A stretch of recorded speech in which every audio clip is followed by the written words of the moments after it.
The Dallas Cowboys got crashed by the Philadelphia Eagles at Lincoln Financial Field with the final score of 7-41. It was bad, really, really bad. And if you sat through the entire game, you're probably just as baffled as I am. If you're watching this right now, you're a real fan, or maybe a glutton for punishment, because let's be honest, that game was brutal. Throwing Trey Lance out there the way they did, what was the point of that? Let's get into it because the Dallas Cowboys just got blown out and it wasn't even close. What's up, buddies? Welcome to the NFL Playbook Cowboys. If you are new here, make sure you hit the subscribe button. This is all about America's team. This game was the full Cooper Rush experience. He looked decent against weaker teams earlier in the season, but facing a legitimate playoff contender, it got ugly and fast. His stat line, 1 touchdown, 2 interceptions, and a whole lot of nothing beyond the first couple of drives, which is where most of his yards probably came from. Rico Dowdle had a solid outing though. 23 carries for 104 yards. He even crossed the 800-yard mark for the season, stepping up from the committee approach the Cowboys originally tried to implement. Imagine how much better it could have been if Dallas had a lead back hitting those numbers earlier, while the starting quarterback was still in the game. But hey, here we are. Now, the receiving core? Without CeeDee Lamb, it looked just as bad as you'd expect. There was no explosiveness, no playmakers, and no one who could make a defense nervous. It was a complete non-factor, and if Jerry Jones can't see that this offense desperately needs more weapons, I don't know what else it's going to take. Outside of Lamb, this offense has zero juice, and this game was proof of that. Let's talk about Jake Ferguson for a moment.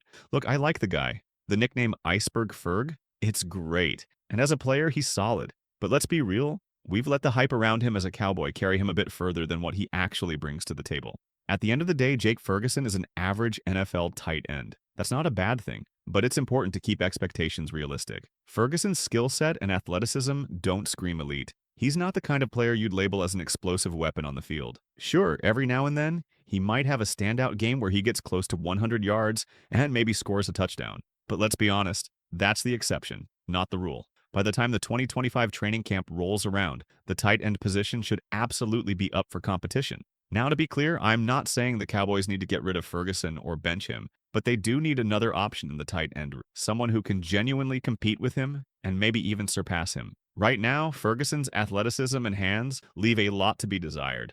Too often passes that hit his hands end up hitting the ground. And that's not just a problem this season. It was an issue even when Dak Prescott was under center, and Ferguson was being used more as a seam threat rather than just in the flats. Even in his most productive season, Ferguson struggled with ball security. Remember last year when he was jawing with Seahawks defenders? We loved that. But this season, we're not seeing much of that fire. Dak Prescott has a knack for making regular NFL players look like slightly above average ones. We've seen it time and time again. Guys like Bryce Butler, Cedric Wilson Jr., Noah Brown, Dalton Schultz, and now Jake Ferguson. Playing with Dak often gives these players some of the best years of their careers, which ends up boosting their value when it comes time for a second or even third contract. Let's be real though, if they weren't playing alongside Dak, would they have commanded those same deals? Probably not. Now let's talk about Kevontae Turpin. He's an interesting weapon, and I actually like how they've been using him out of the backfield here and there. I don't mind seeing him more involved in offense, but let's not overdo it. Turpin should never be one of your top 3 or 4 receivers on the depth chart. His role should remain as a gadget guy and primarily a return specialist. If he's one of your top 3 receivers, it's a clear sign you're in trouble. Yes, Turpin has tons of speed, and he's one of the few guys who have made any plays in this game. But even then, it's not enough. Sure, it might have looked like he was doing a lot, but he only racked up 34 yards of offense. That's just not going to cut it. Again, this isn't a knock on him or anyone else, but let's not act like he's the answer for this offense. And then there's Cooper Rush. He was the one throwing the ball, and while he's a capable NFL backup, that's all he is. A backup.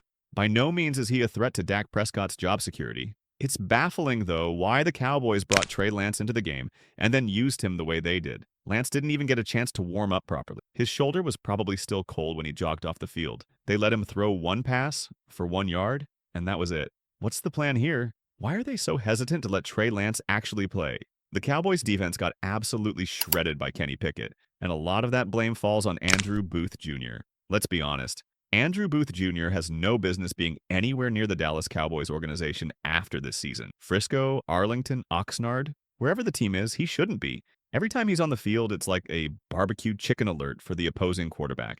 Even Kenny Pickett, not exactly known for lighting it up, knew to target Booth whenever he saw him in coverage. It's honestly ridiculous. I don't think I've ever seen a cornerback whose presence on the field consistently screams big play possibility for the opposing offense. He had one good play, maybe covering a tight end, and that's it.